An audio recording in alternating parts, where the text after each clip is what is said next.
Welcome to channel. நான் Vasu. So நேற்று வந்து சாம்பியன்ஸ் ட்ராஃபியோட ஃபைனல் மேட்ச் நடந்துச்சு. எல்லாருமே பார்த்து சூப்பராக என்ஜாய் பண்ணியிருப்பீங்க. இந்தியா வந்து அகைன் இன்னொரு டைம் வந்து வேர்ல்டு சாம்பியன்ஸாக வந்து இருக்காங்க. ஸோ இந்த சாம்பியன்ஷிப் மேட்ச்சில் வந்து ஒரு முக்கியமான நபர் யார் அப்படின்னு கேட்டால் ரோஹித் சர்மா அப்படின்னு நம்ம வந்து சொல்லலாம். அந்த ரோஹித் சர்மாவுக்கும் நம்ம பேங்க் எக்ஸாம் ஆஸ்பிரன்ஸ்க்கும் வந்து பார்த்தீங்கன்னா சிமிலியர் கனெக்ஷன்ஸ் வந்து நிறையா இருக்குது. நான் சொல்கிறது வந்து நீங்கள் வந்து கனெக்ட் பண்ணி பாருங்கள், உங்களுக்கே அதை வந்து ரியலைஸ் ஆகும். ஸோ உண்மையிலே வந்து இது ஒரு மிகப்பெரிய மோட்டிவேஷனாக வந்து இருக்கும். 2011 வேர்ல்ட் கப்பில் வந்து ரோஹித் சர்மாவுக்கு வந்து வாய்ப்பே வந்து கிடைக்கல. 2007 வேர்ல்ட் கப்பில் அவர் வந்து பார்த்தீங்கன்னா இருந்திருக்காரு, சாம்பியன்ஸாக இருக்காரு. அதுக்கப்புறம் அவர் வந்து டீமுக்குள்ளே வந்த விராட் கோலி, அஸ்வின், பியூஷ் சாவ்லா அவரோட ஜூனியர்ஸ்க்குலாம் வாய்ப்பு கிடைச்சிருச்சு. அவருக்கு வந்து கிடைக்கல. அவர் வந்து பார்த்தீங்கன்னா குவாலிஃபை ஆகலை. அந்த இடத்துல அவர் பெருசாக வந்து உடஞ்சு போயிடுறாரு. ஏன்னா இந்தியா அந்த டோர்னமெண்ட்டை ஃபைனலாக ஜெயிக்கவும் செய்கிறாங்க. ஸோ அதுக்கப்புறம் 2013 வேர்ல்ட் கப் சாம்பியன்ஸ் ட்ராஃபி வருது, அதில் வின் பண்ணுறாங்க. பட் அதில் அவரோட கான்ட்ரிபியூஷன் அப்படிங்கிற மாதிரி பெருசாக வந்து சொல்லிக்கிற மாதிரி எதுவும் வந்து இல்லை. அதோட வந்து பார்த்தீங்கன்னா அவர் வந்து விடலை. அப்போ தான் அவர் பிளேஸை வந்து டீமில் வந்து சிமெண்ட் பண்ணுறாரு. தொடர்ந்து அதுக்கப்புறம் நிறைய சாம்பியன்ஷிப் வந்துகிட்டே இருக்குது. T20 வேர்ல்ட் கப், சாம்பியன்ஸ் ட்ராஃபின்னு வந்துட்டு இருக்கு. எல்லாத்துலேயும் வந்து பார்த்தீங்கன்னா அவர் டெவலப் பண்ணிக்கிட்டே வந்து வராரு. ஸோ போயிட்டு வந்து பார்த்தீங்கன்னா ஃபர்ஸ்ட் குவாலிஃபை ஆகிறாங்க, செமிஃபைனலில் தோக்குறாங்க. இந்த மாதிரி வந்து பார்த்தீங்கன்னா போயிட்டே இருக்கு. அதுக்கப்புறம் 2019 வேர்ல்ட் கப் வருது. அது வந்து ஒரு பெஸ்ட் பர்ஃபார்மன்ஸ் வந்து கொடுக்குறாரு. எல்லா மேட்சும் இந்தியா வின் பண்ணுறாங்க. அவர் கிட்டத்தட்ட ஒரு 5 செஞ்சுரி கிட்ட சீரிஸ் வந்து அடிச்சிருப்பாரு.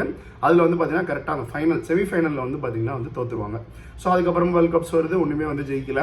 அதுக்கப்புறம் 2023 வந்து இந்தியாவிலே நடக்குது, ஹோம் கிரவுண்ட் அட்வான்டேஜ். அங்கே வந்து பார்த்தீங்கன்னா அவர் கையில் கேப்டன்ஷிப்பே வந்து வருது. ஸோ சூப்பராக போய் வந்து பார்த்தீங்கன்னா பெர்ஃபார்ம் பண்ணுறாரு. ஸோ எல்லா மேட்ச் வந்து பார்த்தீங்கன்னா பயங்கரமாக வின் பண்ணுறாங்க.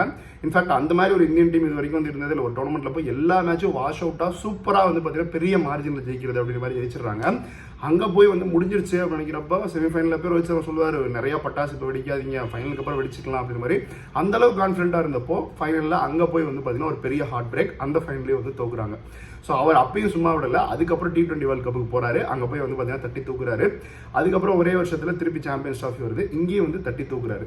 ஸோ இது அப்படியே நமக்கு வந்து பார்த்தீங்கன்னா கனெக்ட் பண்ணி பாருங்க. அந்த 2011 ஃபேஸ் அப்படின்றது நம்ம ஃபர்ஸ்ட் வந்து எழுதுவோம், ப்ரிலிம்ஸ்க்கே குவாலிஃபை ஆகாம போவோம். இனிமேல் நமக்கு அப்புறம் படிக்க ஆரம்பிச்சவங்க கூட வந்து பார்த்தீங்கன்னா வந்து ப்ரிலிம்ஸ் தான் பாஸ் ஆயிருப்பான்.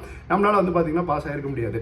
அதுக்கப்புறம் வந்து பார்த்தீங்கன்னா இந்த 2019 அப்படின்ற ஃபேஸ் வந்து ரொம்ப நம்மளை ப்ரிப்பேர் பண்ணிட்டு வந்துட்டு முடிஞ்சிருச்சு, இந்த பக்கத்தில் வந்துட்டோம், ப்ரிலிம்ஸ் பாஸ் ஆகிட்டோம், மெயின்ஸ் பாஸ் ஆகிட்டோம் அப்படின்னு வெயிட் பண்ணிருப்போம்.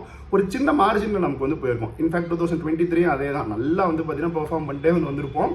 அவ்வளோதான் நமக்கு வந்துடும் அப்படின்ற மாதிரி கான்ஃபிடென்ட் இருந்திருப்போம். ஒரு சின்ன மார்ஜினில் வந்து போயிருப்போம். ஸோ இது வந்து எக்ஸாம் கிளியர் பண்ண நிறையா பேருமே வந்து ஃபீல் பண்ணியிருப்பாங்க. இல்லை அந்த சின்ன மார்ஜினில் போனவங்களுக்கு வந்து தெரியும். அதுக்கப்புறம் வந்து பார்த்தீங்கன்னா விடாமல் யார் வந்து வெறித்தனமாக படித்தாங்களோ 24 வேர்ல்ட் கப், 25 சாம்பியன்ஸ் ட்ராஃபி மாதிரி வந்து டபுள் தமாக்கா. ஸோ நம்ம நினச்சி பார்த்தோட பெருசாக கிடைக்கும். இன்ஃபேக்ட் நானே நிறைய தடவை சொல்லியிருக்கேன், நான் வந்து ஆஃபீஸராகவே நினச்சி பார்த்ததில்லை, கிளர்க்கு தான் என்னோட டார்கெட்டாக இருந்துச்சு. பட் போக வந்து பார்த்தீங்கன்னா நிறையா வந்து ஃபைனலாக வந்து ஆஃபீஸர் ஆகிட்டேன். அந்த மாதிரி ஆனவங்க நிறையா பேர் வந்து இருக்காங்க. ஸோ அந்த மாதிரி வந்து ரோஹித் சர்மா மாதிரி தொடர்ந்து நம்ம கோல்ஸை வந்து பார்த்தீங்கன்னா வந்து பர்சியூ பண்ணிட்டே இருக்க பட்சத்தில் வந்து நம்ம எதிர்பார்க்காத மாதிரி வந்து டபுள் தமாக்காவும் நமக்கு வந்து கிடைக்கும் அப்படின்றத தெரிஞ்சுக்கோங்கன்னு சொல்லிட்டு இந்த வீடியோ வந்து முடிச்சிடுறேன். நன்றி.